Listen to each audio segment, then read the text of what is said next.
Hello everyone, आज हम लोग इस वीडियो में सेक्शन 41 कंप्लीट करेंगे। सेक्शन 41 भारतीय न्याय संहिता का करस्पॉन्डिंग सेक्शन है, सेक्शन 103 ऑफ आईपीसी का। यहाँ पर बात हो रही है कि कौन से ऐसे ऑफेंसेस हैं जो प्रॉपर्टी के अगेंस्ट हैं और रॉन्ग डूअर की डेथ कॉज करी जा सकती है वॉलेंटरली, या फिर कोई और हार्म कॉज किया जा सकता है इस ऑफेंस को प्रिवेंट करने के लिए। 4 क्लॉजेस हैं, चारों क्लॉजेस पता होने चाहिए। मेंस में भी क्वेश्चन आता है, इवन प्री में क्वेश्चन आता है कि कौन से ऐसे ऑफेंस है जहाँ पे डेथ कॉज की जा सकती है, या फिर कौन सा ऐसा ऑफेंस है जहाँ पे डेथ कॉज नहीं की जा सकती है। तो आपको पता होना चाहिए। Section 41, when the right of private defense of the property extend to causing death। तो कौन से ऐसे ऑफेंसेस हैं जो प्रॉपर्टी के अगेंस्ट हो रहे हैं और उन ऑफेंसेस को प्रिवेंट करने के लिए रॉन्ग डूअर की डेथ कॉज की जा सकती है। इसके पहले हम लोगों ने सेक्शन 38 में देखा था कि कौन से ऐसे ऑफेंसेस हैं जो बॉडी के अगेंस्ट हैं और वहाँ पर उनको प्रिवेंट करने के लिए डेथ कॉज की जा सकती थी, जैसे रेप, अबडक्शन, अननेचुरल लस्ट, या फिर जो डेथ का ऑफेंस है। तो ऐसे ऑफेंसेस को रोकने के लिए, प्रिवेंट करने के लिए रॉन्ग डूअर की डेथ भी कॉज की जा सकती थी। वैसे ही यहाँ पर बताया गया है कि कौन से ऐसे ऑफेंसेस हैं जो प्रॉपर्टी के अगेंस्ट है और उन ऑफेंसेस को रोकने के लिए सामने वाला जो रॉन्ग डूअर है उसकी वॉलेंटरली डेथ कॉज की जा सकती है, या फिर कोई और हार्म भी कॉज किया जा सकता है।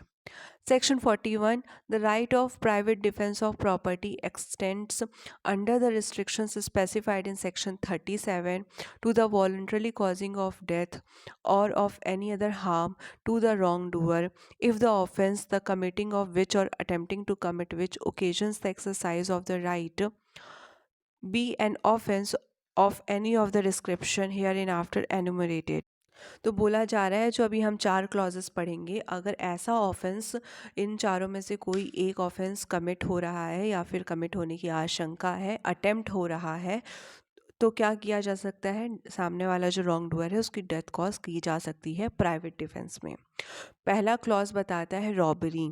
तो अगर जो रॉन्ग डूअर है वो रॉबरी कर रहा है, रॉबरी करने का अटेम्प्ट कर रहा है, तो जो रॉबर है उसकी डेथ कॉज की जा सकती है। अब रॉबरी क्या होता है, तो अभी के लिए इतना समझिए, जब कोई चोरी करते समय, थेफ्ट करते समय इंस्टेंट हर्ट, डेथ या रॉन्गफुल रेस्ट्रेन का भय पैदा करके चोरी करता है तो उसको हम रॉबरी कहते हैं, या फिर अटेम्प्ट करके इंस्टेंट हर्ट, डेथ या फिर रॉन्गफुल रेस्ट्रेन जो है उसका अटेम्प्ट करके चोरी करता है तो उसको हम रॉबरी कहते हैं।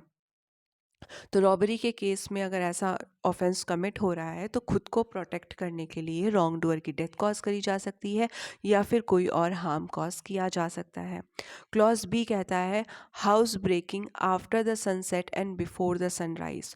तो अगर हाउस ब्रेकिंग का ऑफेंस हो रहा है सनसेट होने के बाद और सनसेट होने के पहले, तो मतलब जब सूर्यास्त हो गया है और सूर्य उदय होने के पहले जो बीच का समय है, इसमें अगर हाउस ब्रेकिंग का ऑफेंस कर रहा है कोई ऑफेंडर, तो उसकी डेथ कॉज करी जा सकती है खुद को प्रोटेक्ट करने के लिए। अब हाउस ब्रेकिंग क्या है, तो जैसे दरवाज़ा तोड़ के घुस जाना, खिड़की तोड़ के घुस जाना, दीवार में छेद करके रास्ता बना के दीवार से घुस जाना। तो ऐसे जब आप किसी के घर में कोई पर्सन एंट्री लेता है इलीगली तरीके से, तो उसको हम हाउस ब्रेकिंग कहते हैं। तो अगर कोई हाउस ब्रेकिंग हो रहा है तो खुद को प्रोटेक्ट करने के लिए वॉलंटरली डेथ कॉज करी जा सकती है रॉन्ग डूअर की, या फिर कोई और हार्म कॉज किया जा सकता है। क्लॉज सी कहता है मिसचीफ बाय फायर और any explosive substance committing on any building, tent और वेसल, सच बिल्डिंग, टेंट और vessel is used as a human dwelling और a place for the custody of the property. तो जब mischief commit किया जा रहा है, मिसचीफ कमिट किया जा रहा है या तो फायर के ज़रिए किया जा रहा है या फिर एक्सप्लोसिव सब्सटेंस के ज़रिए किया जा रहा है, और वो जो टेंट, बिल्डिंग और वेसल है वो ऐसी है जो ह्यूमन ड्वेलिंग के लिए इस्तेमाल होनी चाहिए, तभी आप अपने आप को प्रोटेक्ट करने के लिए डेथ कॉज कर सकते हैं। तो वो जो टेंट, बिल्डिंग और वेसल है जहाँ पर मिसचीफ कमिट की जा रही है, वो भी मिसचीफ कैसे, फायर से या फिर एक्सप्लोसिव सब्सटेंस से। तो वो जो टेंट, बिल्डिंग और वेसल है वो तो ह्यूमन ड्वेलिंग के लिए यूज़ होना ज़रूरी होगा, या फिर कोई प्रॉपर्टी की कस्टडी के लिए इस्तेमाल हो रही है और वहाँ पर मिसचीफ का ऑफेंस हो रहा है तो ज़रूरी होगा। मतलब ह्यूमन ड्वेलिंग होना ज़रूरी है और प्रॉपर्टी की कस्टडी के लिए उस जगह का इस्तेमाल हो रहा हो, ये ज़रूरी है। क्लॉज डी कहता है थेफ्ट, मिसचीफ और house trespass under any circumstances as may reasonably cause the apprehension that death or grievous hurt will be the consequence if such right of private defense is not exercised। तो यहाँ पर बोला जा रहा है कि जहाँ पर थेफ्ट, मिसचीफ और हाउस ट्रेसपास कमिट हो रहा है और ऐसे हालात में कमिट हो रहा है कि पूरी आशंका है कि जो विक्टिम है उसकी या तो डेथ कॉज करी जा सकती है या फिर उसे ग्रीवियस हर्ट, गंभीर चोट पहुंचाई जा सकती है और उसकी डेथ कॉज हो जाएगी या फिर उसको गंभीर चोट लग जाएगी अगर उसने प्राइवेट डिफेंस का इस्तेमाल नहीं किया तो।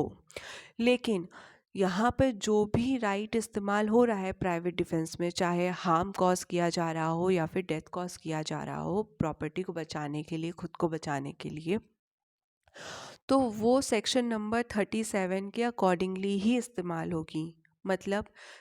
मतलब ये है कि जितना हार्म ज़रूरी है खुद को बचाने के लिए उतना ही सामने वाले को पहुंचाया जाएगा। अगर पब्लिक अथॉरिटी की सहायता ली जा सकती है तो जाकर सामने वाले की डेथ नहीं कॉज कर दी जाएगी, पब्लिक अथॉरिटी की हेल्प ली जाएगी। और यहाँ कोई बदले की भावना नहीं होनी चाहिए। मतलब जितना ज़रूरी है खुद को प्रोटेक्ट करने के लिए, जितना नेसेसरी है सिर्फ उतना ही चोट पहुंचाया जाएगा। जैसे एक केस था जिसमें एक चोर होता है, वो घर में घुसने की कोशिश करता है और जो उसका हेड होता है वो पोल में फंस जाता है। अब उसका बॉडी बाहर की तरफ है घर के और समझिए कि जो उसका हेड है वो अंदर है।